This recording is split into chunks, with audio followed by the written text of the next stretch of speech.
संधी देता आला आपल्या या आजच्या ह्या जनजागृती रॅलीद्वारे. आजची आपली से नो टू ड्रग ही अँटी ड्रग अवेअरनेस रॅली आपण या सेलू नगरीत ठेवलेली आहे. Fit India and quit drug असं दोन दुहेरी उद्दिष्ट ठेवून आम्ही ही रॅली केलेली आहे की सायकलद्वारे आपलं आरोग्य देखील जपावं आणि त्याच वेळी समाजाला आणि आमच्या तरुण पिढीला हा संदेश द्यावा की ड्रग किती भस्मासूर आहेत आणि यांचा किती म्हणजे दुरुपयोग होऊ शकतो, आपल्या आयुष्यावर किती दुष्परिणाम होऊ शकतात. तर हे दाखवून देण्यासाठी आमचे सगळे तरुण मित्र या ठिकाणी आहेत. आपण या ठिकाणी सगळ्या नगरीला आपण सायकलद्वारे प्रदक्षिणा घातल्या आहेत आणि मला खात्री आहे आपण सर्व या ठिकाणी सहभागी झाल्यामुळे आपल्याजवळ ड्रग नाहीत या ठिकाणी, परंतु येणार देखील नाही भविष्यात देखील.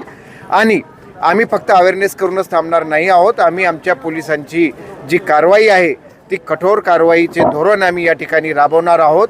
तरी सर्वांनी कोणालाही काही ड्रगविषयी काही माहिती असेल काही मिळाली तरी ती आम्हाला कळवावी, आपल्या गुरुजनांमार्फत, आपल्या प्रतिष्ठित व्यक्तींमार्फत किंवा सरळ आम्हाला कळवावी असं या ठिकाणी मी तरुण वर्गाला आवाहन करतो.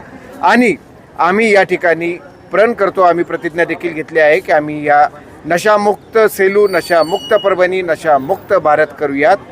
जय हिंद, जय महाराष्ट्र. थँक्यू.